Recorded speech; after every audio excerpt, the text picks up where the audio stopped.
The cosmic microwave background. Echo of the Big Bang. The cosmic microwave background, or CMB, is arguably the most compelling piece of evidence supporting the Big Bang theory. The Big Bang theory is the prevailing cosmological model for the universe's origin and subsequent evolution. Think of the CMB as a faint afterglow, a relic radiation permeating all of space. It's like a snapshot of the cosmos taken roughly 380,000 years after the Big Bang itself. In its earliest moments, the universe was an incredibly hot and dense plasma.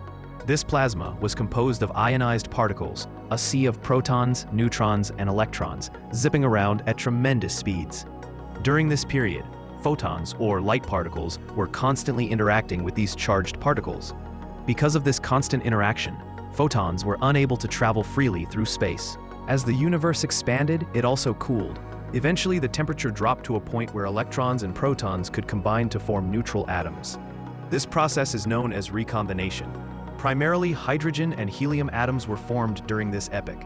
Following recombination, a crucial event called decoupling occurred. This is when photons finally separated from matter, and light could travel unimpeded through the universe. The CMB is essentially the light that was released at the moment of decoupling. As the universe continued to expand, something fascinating happened to this light. The expansion stretched the light's wavelength, causing it to increase. This increase in wavelength also meant a decrease in energy. These high-energy photons gradually shifted into the microwave region of the electromagnetic spectrum, hence the name cosmic microwave background. The CMB was serendipitously discovered in 1964 by Penzias and Robert Wilson. At the time, they were working at Bell Telephone Laboratories. They were experimenting with a new radio antenna when they detected a persistent, uniform background noise. Initially, they mistook this noise for some kind of instrumental error or local interference.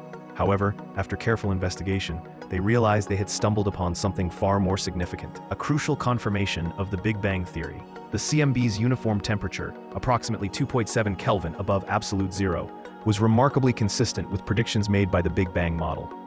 Following the initial discovery, scientists launched a series of increasingly sophisticated satellite missions to study the CMB in greater detail. These missions included the Cosmic Background Explorer, or COBE, the Wilkinson Microwave Anisotropy Probe, or WMAP, and the Planck satellite.